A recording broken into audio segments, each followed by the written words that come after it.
আসসালামু আলাইকুম। গাইবান্ধা সদর উপজেলা মডেল স্কুল এন্ড কলেজের পক্ষ থেকে আজকের এই ভিডিও ক্লাসে সকলকে জানাচ্ছি আন্তরিক অভিনন্দন, শুভেচ্ছা, ভালোবাসা এবং আন্তরিক সালাম। প্রিয় শিক্ষার্থীবৃন্দ, আশা করি তোমরা ভালো আছো এবং বর্তমানে এই পরিস্থিতিতে স্বাস্থ্যবিধি মেনে সবাই ভালো থাকবে এই শুভ কামনা করে শুরু করছি। আজকে আমি পাঠদান করব চতুর্থ শ্রেণীর বাংলা বিষয় নিয়ে। তোমরা জানো যে এখানে আমাদের অনুচ্ছেদ করে উত্তর করতে হয়। একটাকে বলে ছিন আর একটা আছে আনছিন।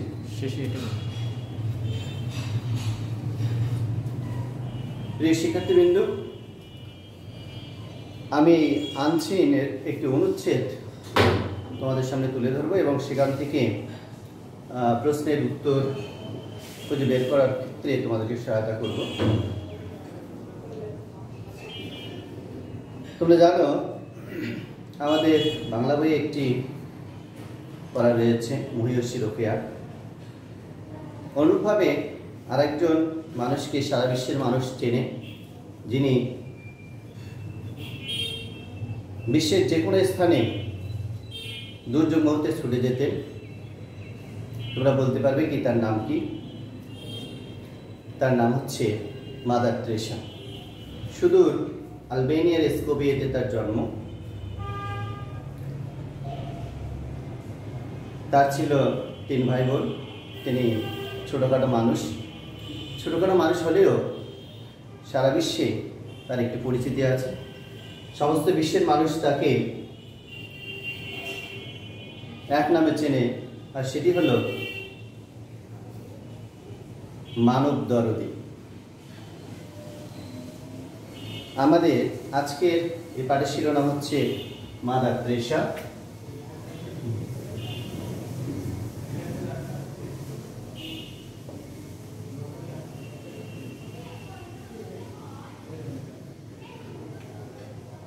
প্রিয় শিক্ষার্থীবৃন্দ, এই অনুচ্ছেদটি পড়ে তোমরা যা জানবে তা হলো, দেখো, অনুচ্ছেদের বিষয় সম্পর্কে জানতে পারবে, মাদার তেরেসার সেবা কাজ ও পোশাক সম্পর্কে জানতে পারবে।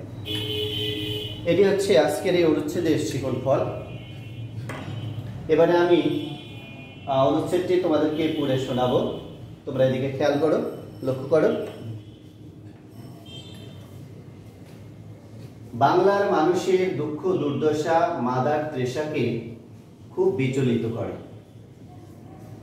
মানুষের সেবায় আরো কাজ করার জন্য মনে খুব তাগিদ অনুভব করেছিলেন। অবশেষে 1948 সালে লরেটো থেকে বিদায় নিয়ে তিনি শুরু করলেন একেবারে গরিবদের সেবার কাজ। গাউন ছেড়ে পরলেন শাড়ি। বাঙালি নারীর পোশাক সেই থেকে 3টির বেশি শাড়ি তার কখনো ছিল না। একটি পরার, একটি ধোয়ার, আরেকটি হঠাৎ দরকার কিংবা কোনো উপলক্ষের জন্য রেখে দেওয়া। প্রিয় শিক্ষার্থীবৃন্দ, তোমরা লক্ষ্য করো, তার হাতে টাকা পয়সা বিশেষ ছিল না, তবে মনে ছিল গরিব দুঃখী মানুষের জন্য ভালোবাসা আর প্রবল এক আত্মবিশ্বাস।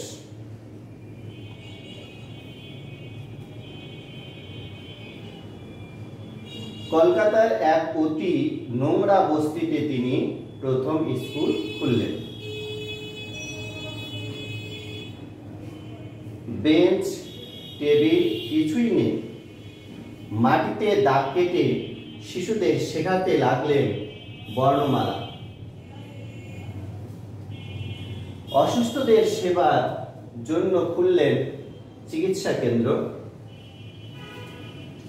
ধীরে ধীরে সাহায্যের হাত বাড়িয়ে দিলেন অনেক মানুষ।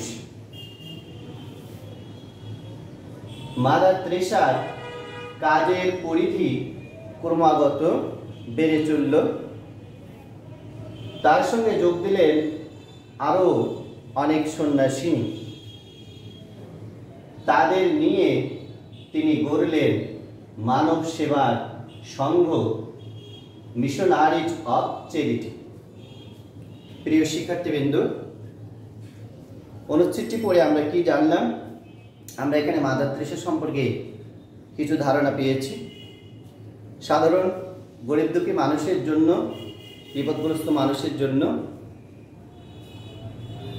তার মন সবসময় বিচলিত হতো, আর তাদের কিভাবে উপকার করা যায়, যে কোনো প্রকারে উপকার করার জন্য তিনি মনের মধ্যে খুব জোর অনুভব করতেন, খুব তাগিদ অনুভব করতেন। তিনি গরিব দুঃখী মানুষের সেবা করার জন্য পৃথিবীর এক প্রান্ত থেকে আরেক প্রান্তে ছুটে বেড়াতেন। তার পোশাক আশাক খুব দামি ছিল না, বা পোশাক আশাকের খুব প্রাচুর্য ছিল না। তার ছিল মাত্র 3টি শাড়ি, একটি পরে থাকতেন, আরেকটি গোসল করার পরে পরতেন, আরেকটি তুলে রাখতেন যদি কোনো বিশেষ প্রয়োজনে কোনোখানে যেতে হয় সেজন্য। তিনি কলকাতার বস্তিতে, নোংরা বস্তিতে প্রথম স্কুল খুললেন। সেখানে ছিল না তার কোনো চেয়ার, টেবিল, বেঞ্চ। মাটিতে দাগ কেটে কেটে তিনি শিশুদেরকে বর্ণমালা শেখাতেন। তার এই কাজ দেখে অনেকেই তাকে সাহায্যের হাত বাড়িয়ে দিতেন। অনেক সন্ন্যাসিনী তার সাথে কাজে যোগ দিয়েছিলেন এবং তাদেরকে সঙ্গে নিয়ে তিনি কাজ করতেন। সকলের সম্মিলিত প্রচেষ্টায় তিনি গড়ে তোলেন মিশনারিজ অফ চ্যারিটি। শিক্ষার্থীবৃন্দ, পাঠ্য বই বহির্ভূত এই অনুচ্ছেদটি আমি আলোচনা করলাম। এখন আমরা এখানকার কিছু শব্দার্থ দেখব। মূল শব্দগুলো দিয়ে আমরা শূন্যস্থান পূরণ করব। আগে আমরা শব্দের অর্থগুলো দেখে নিই। তোমরা লক্ষ্য করো, বিচলিত, প্রবল, সন্ন্যাসিনী, তাগিদ, নোংরা, পরিধি, গাউন। এই শব্দগুলো আমরা লক্ষ্য করলাম। এই শব্দগুলি দিয়ে আমরা শূন্যস্থান পূরণ করব। যদি শূন্যস্থান পূরণ করতে গিয়ে আমাদের অর্থ বুঝতে সমস্যা হয়, তাহলে আমরা শব্দের অর্থগুলো থেকে সহায়তা নেব। যেমন বিচলিত শব্দের অর্থ অস্থির বা ব্যাকুল। প্রবল শব্দের অর্থ প্রচণ্ড বা তীব্র। সন্ন্যাসিনী, যে নারী সাধনা করে অথবা সাধিকা। আরেকটি শব্দ রয়েছে তাগিদ, যার অর্থ হচ্ছে প্রেরণা।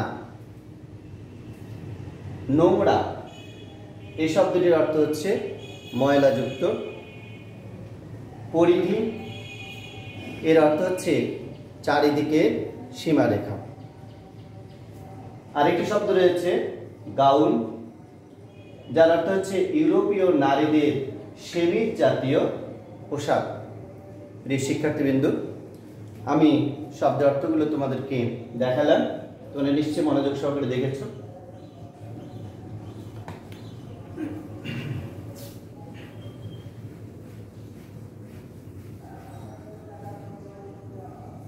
এবারে তোমরা লক্ষ্য করো, এখানে কিছু শূন্যস্থান রয়েছে। আমরা উপরে উল্লিখিত শব্দগুলো দিয়ে এই শূন্যস্থানগুলো পূরণ করার চেষ্টা করব। 1 নম্বর রয়েছে, 1 নম্বরের ক, মানুষের দুঃখ দুর্দশা মাদার তেরেসাকে খুব ড্যাশ করছিল। প্রিয় শিক্ষার্থীবৃন্দ, তোমরা লক্ষ্য করো এদিকে, মানুষের দুঃখ দুর্দশা মাদার তেরেসাকে খুব ড্যাশ করছিল। এখানে কোন শব্দটি বসানো যেতে পারে? আমাদের উপরে কিছু শব্দ রয়েছে, ভালো করে লক্ষ্য করো, ভেবে বলতে পারো। হ্যাঁ, মানুষের দুঃখ দুর্দশা মাদার তেরেসাকে খুব বিচলিত করেছিল। 1 নম্বরের উত্তর হবে একের ক, আমরা লিখব বিচলিত।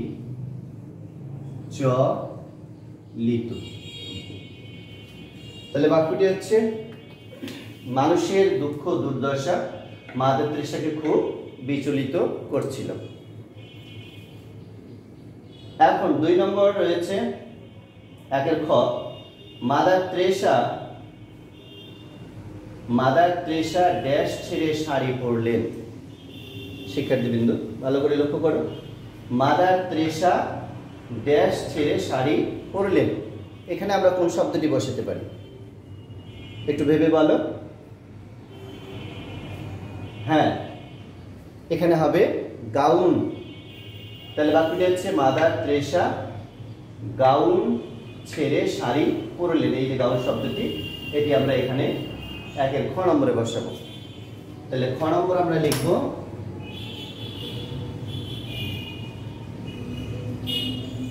গাউন। এখন একের খ, এখানে একটি শূন্যস্থান রয়েছে, আমরা বাক্যটি পড়ি। তার সঙ্গে যোগ দিলেন আরো অনেক ড্যাশ। কোন শব্দটি বসতে পারে তোমরা একটু ভেবে বলো। তার সঙ্গে যোগ দিলে আরো অনেক, হ্যাঁ, সন্ন্যাসী। এখানে সন্ন্যাসী শব্দটি বসবে। তাহলে একের গ নম্বর হচ্ছে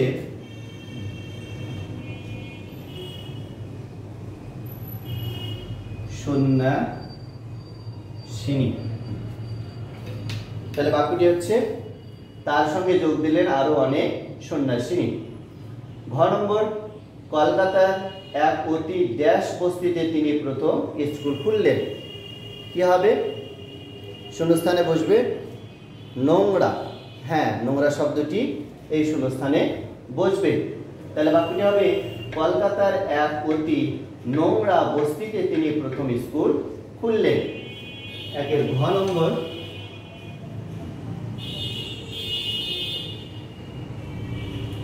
নোংরা।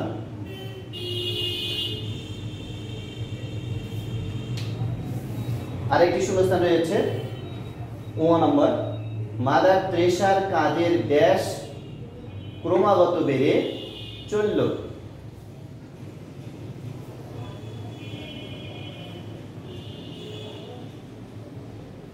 প্রিয় শিক্ষার্থীবৃন্দ, একটু ভেবে বলার চেষ্টা করো। কি হবে এখানে? মাদার তেরেসার কাজের ড্যাশ ক্রমাগত বেড়ে চলল। হ্যাঁ, এখানে হবে পরিধি। এই যে পরিধি শব্দটি রয়েছে, এই শব্দটি এখানে শূন্যস্থানে বসবে। মাদার তেরেসার কাজের পরিধি ক্রমাগত বেড়ে চলল। তাহলে ও নম্বর হবে পরিধি।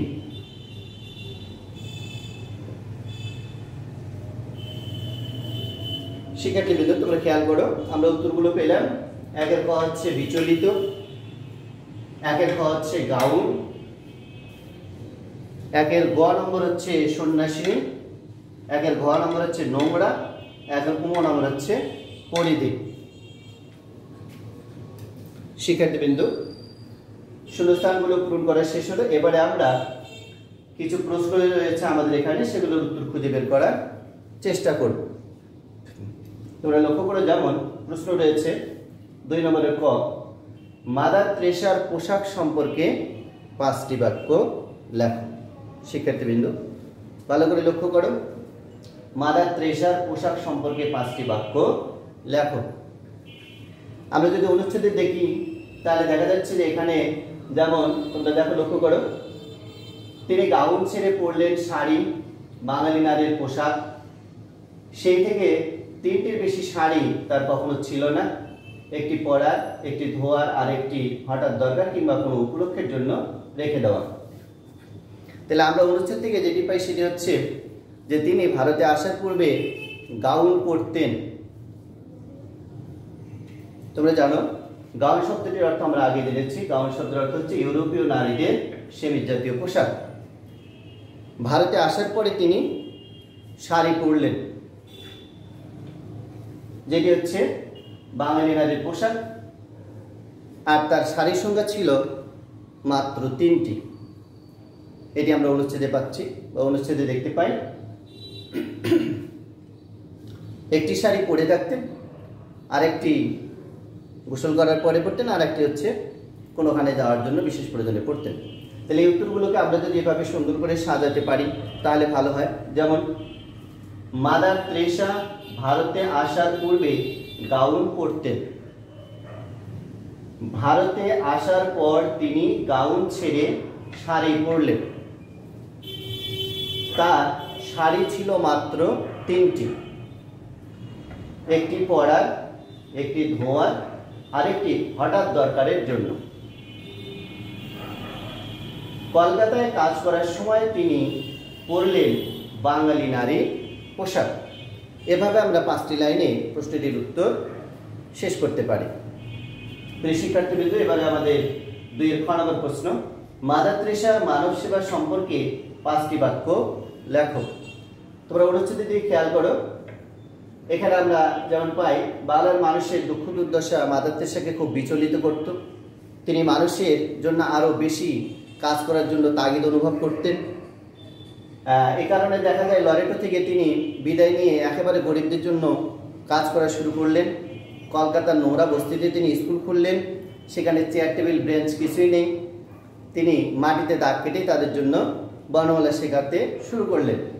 আবার অসহায় বা অসুস্থ মানুষের জন্য চিকিৎসা কেন্দ্র তিনি খুলেছেন।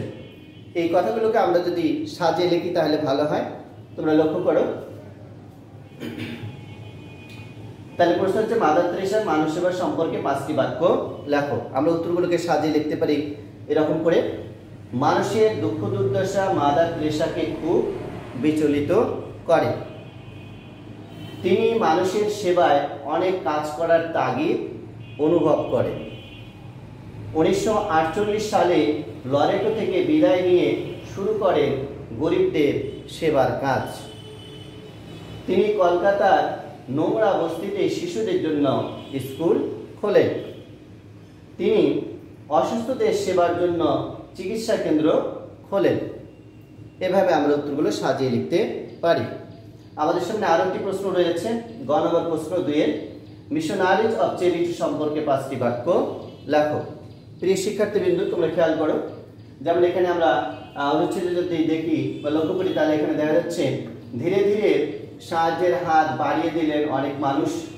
মাদার তেরেসার কাজের পরিধি ক্রমাগত বেড়েই চলল। তাকে সহযোগিতা করলেন অনেক সন্ন্যাসিনী এবং সবার সহযোগিতা নিয়ে তিনি গড়ে তুললেন মিশনারিজ অফ চ্যারিটি। এই কথাগুলোকে আমরা সাজিয়ে লিখতে পারি এভাবে। তোমরা লক্ষ্য করো, প্রশ্ন হচ্ছে মিশনারিজ অফ চ্যারিটি সম্পর্কে 5টি বাক্য লেখো। যেমন মিশনারিজ অফ চ্যারিটি হলো মানব সেবার সংঘ। মাদার তেরেসা এ সংঘ গড়ে তোলেন, অনেক সন্ন্যাসিনী এই সংগঠিতে যোগদান করেন, তাদের সহযোগিতায় মাদার তেরেসা কাজ করে, ফলে তার কাজের পরিধি বেড়ে যায়। আমরা গ নম্বর প্রশ্নটির উত্তরও জানতে পারলাম। প্রিয় শিক্ষার্থীবৃন্দু, আজকের আলোচনা ছিল মাদার তেরেসা সম্পর্কে একটি অনুচ্ছেদ নিয়ে, যে অনুচ্ছেদ করে আমরা মাদার তেরেসা সম্পর্কে জানতে পারবো এবং এখানে যে শূন্যস্থান ও প্রশ্নগুলো রয়েছে সেগুলো যথাযথ উত্তর আমরা খুঁজে বের করতে পারবো। এই ছিল আজকের আলোচনা। প্রিয় শিক্ষার্থীবৃন্দু, আশা করি তোমরা এই আলোচনা ভালোভাবে বুঝতে পেরেছ এবং এর দ্বারা অবশ্যই উপকৃত হবে। বাসায় তোমরা অবশ্যই এই অনলাইনের ক্লাসটি দেখবে এবং তোমাদের কিছু বারের কাজ দেওয়া থাকবে, সেটি হচ্ছে এই অনুচ্ছেদটি পড়ে তোমরা শূন্যস্থান এবং এই 3টে প্রশ্নের উত্তরগুলো খুঁজে বের করে খাতায় অবশ্যই লিখবে। তোমরা বাসায় অবশ্যই ভালো থাকবে, স্বাস্থ্যবিধি মেনে সবাই চলবে। তোমাদের সকলের জন্য শুভকামনা করছি। আমি আলোচনার একদম শেষ পর্যায়ে এসে গেছি। তোমরা সকলেই ভালো থাকো। আজ এই পর্যন্তই। আল্লাহ হাফেজ।